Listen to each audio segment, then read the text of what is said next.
le télescope spatial James Webb rencontre des problèmes mécaniques, SpaceX intensifie les tests de ses fusées Super Heavy, et la NASA met à jour sa stratégie d'exploration du système solaire dans l'épisode d'aujourd'hui.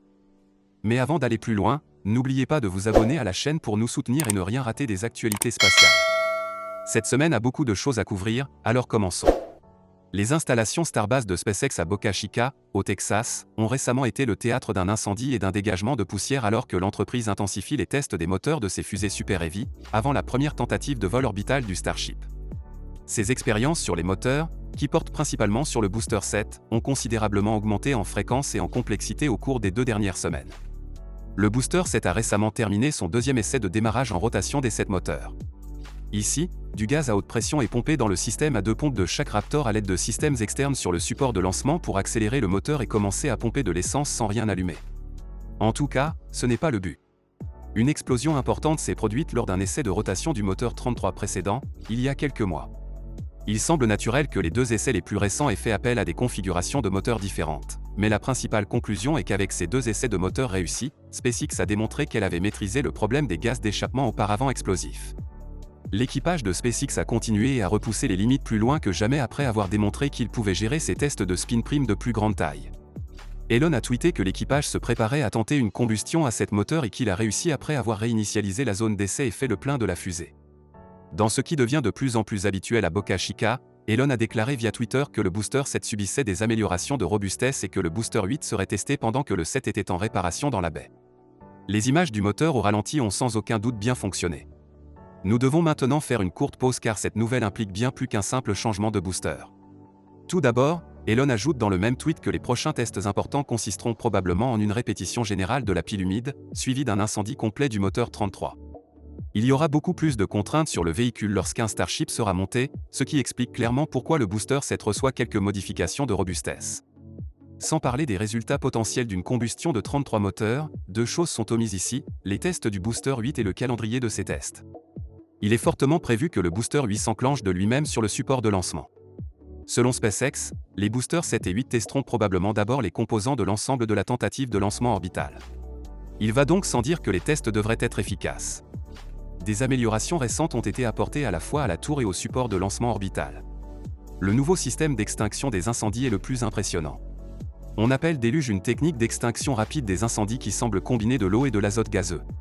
Ce nouveau système, qui a été testé dans le cadre du calendrier déjà chargé des amorces de rotation des boosters et des feux statiques, fait partie de l'itération des systèmes de sécurité dans et autour des boosters. Cependant, il était facile d'oublier que les bras de levage sur la tour de lancement effectuaient le processus seuls, sans grue pour les soutenir, lorsque la fusée 7 a été soulevée du support et déplacée pour faire place au booster 8. SpaceX a fait de tels progrès dans de nombreux domaines de sa technologie de lancement que l'idée de bras de levage fonctionnant parfaitement seul semble maintenant presque banale. Cela nous amène à l'essentiel des remarques d'Elon. Elon a discuté de la nature des améliorations apportées au Booster 7 et des révisions de conception du Booster 9 dans le cadre de ses échanges sur Twitter avec la NASA et d'autres organismes. Il a également laissé entendre que, au rythme actuel, il prévoit un essai en vol complet de la pile orbitale dans le courant du mois de novembre. C'est la raison pour laquelle toutes les améliorations de fond, telles que le système d'extinction des incendies, sont cruciales. Elles montrent que ce ne sont pas que des mots. Nous savions déjà que SpaceX avait l'intention de lancer la fusée Cadence très rapidement, mais voir les baguettes réussir à soulever des fusées incroyablement grandes est une toute autre affaire. Nous sommes conscients que l'équipe a plaidé pour un test de lancement orbital, mais jusqu'au système déluge, nous n'avions pas vu une illustration décente des types de systèmes de sécurité dont ils auraient besoin pour cela. Et même si nous comprenions que des ajustements seraient nécessaires pour faire passer un véhicule extrêmement lourd du stade de prototype à celui de bête de somme. Maintenant qu'Elon parle de prendre un risque sur les vols initiaux avec les boosters 7 et 8, et que le booster 9 aura des révisions de conception motivées par les tests effectués sur ses 2 prédécesseurs, tout cela semble beaucoup plus authentique. Elon a tendance à être trop optimiste en ce qui concerne le calendrier des tests. Par conséquent, nous serons dubitatifs face à toute estimation impromptue qu'il propose. Toutefois, ces estimations ne semblent pas aussi impromptues que ses calendriers habituels. La prévision la plus précise faite jusqu'à présent est peut-être celle-ci.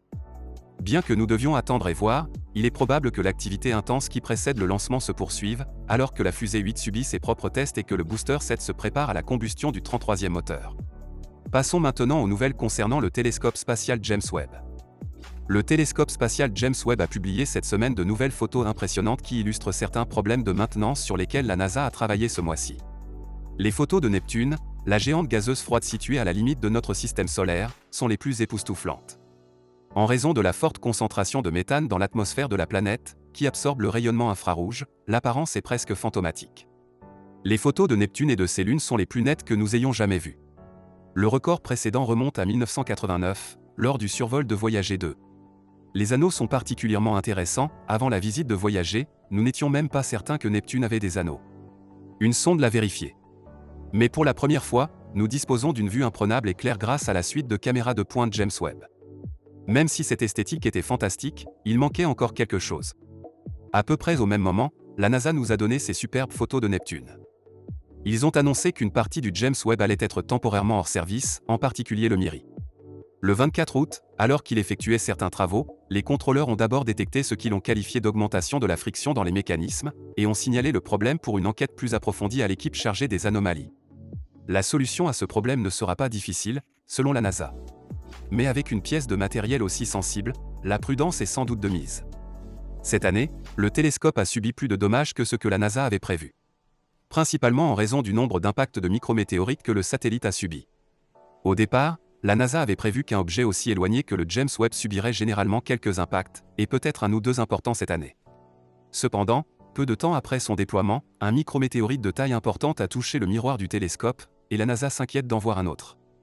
De plus, comme le télescope se connecte au réseau de l'espace lointain de la NASA pour communiquer avec l'équipe au sol, les retards de certaines missions, comme la mission Artemis 1, peuvent restreindre la quantité de bandes passantes dont dispose la NASA pour son utilisation.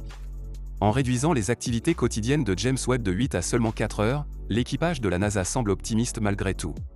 Ce genre de problème est plutôt normal pour les missions dans l'espace lointain, surtout si l'on considère que le James Webb est opérationnel depuis peu. Il a déjà un impact significatif sur la façon dont nous percevons le cosmos. Lundi, le James Webb était censé tenter d'apercevoir la mission DART au moment de sa collision avec l'astéroïde Dimorpho.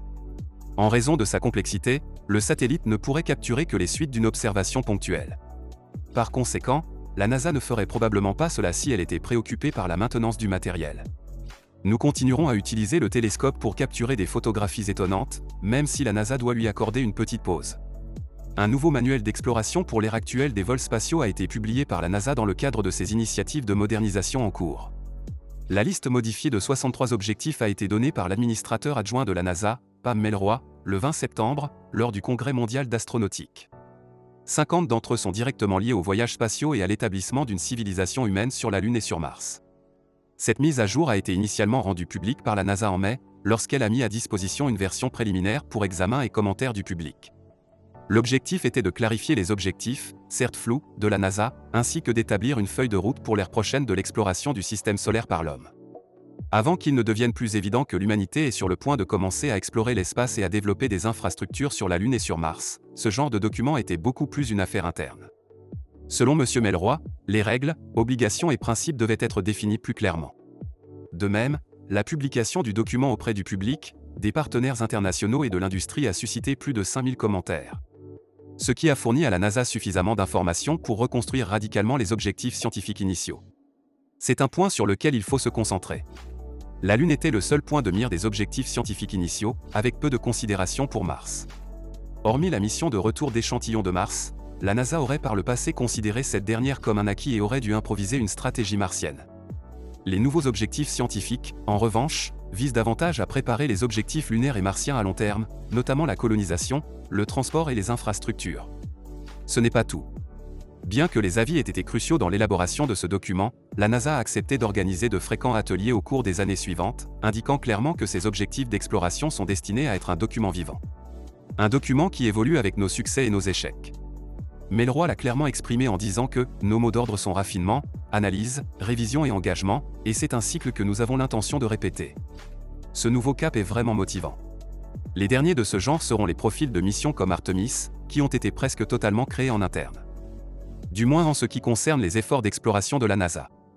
La coopération est la clé pour explorer en toute sécurité notre système solaire et au-delà. Alors c'est un beau travail de la part de la NASA. Et vous, qu'en pensez-vous? Dites-le nous dans l'espace des commentaires. En attendant, merci d'avoir visionné cette vidéo et n'hésitez pas à vous abonner à la chaîne pour nous soutenir. À bientôt.